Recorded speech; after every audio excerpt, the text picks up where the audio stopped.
Le taux d'abstention était de 67,30% pour les élections départementales dans le canton de Bitche. Le binôme Sophie Pastor-David Suc est en tête à l'issue du premier tour avec 48,21% des voix. Il est secondé par Michel Botsung et Anne Mazui qui obtiennent 33,11% des suffrages exprimés. Les deux conseillers départementaux sortants s'affronteront donc au deuxième tour dimanche prochain. La soirée électorale a été mouvementée dans le canton de Sarralbe. Le binôme Éric Bauer-Josiane Marison est en tête de ce premier tour avec 29,16% des voix.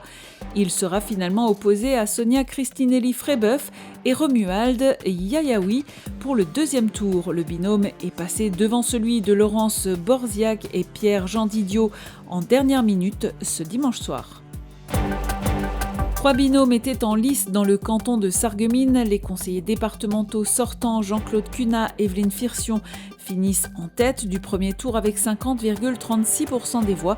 Mais il y aura un deuxième tour car ils n'atteignent pas le seuil de 12,5% des inscrits à cause du taux d'abstention qui s'élève à 76,59% dans le canton. Ils seront face à Philippe Derleder et Morgane Weber. Le binôme Rassemblement National a obtenu 31,78% des voix ce dimanche soir. Des coups de feu ont retenti vendredi après-midi au centre-ville de Bitche. Les rues ont été coupées par les forces de l'ordre qui étaient sur place en nombre. Après de longs moments d'incertitude, l'individu a réussi à s'échapper et à forcer le barrage de police. Il a été interpellé en fin d'après-midi et sera jugé aujourd'hui en comparution immédiate au tribunal de Sarreguemines. Les chenilles processionnaires envahissent toute la région. Elles provoquent de fortes démangeaisons chez de nombreuses personnes qui ont déjà pris les pharmacies d'assaut pour se soulager.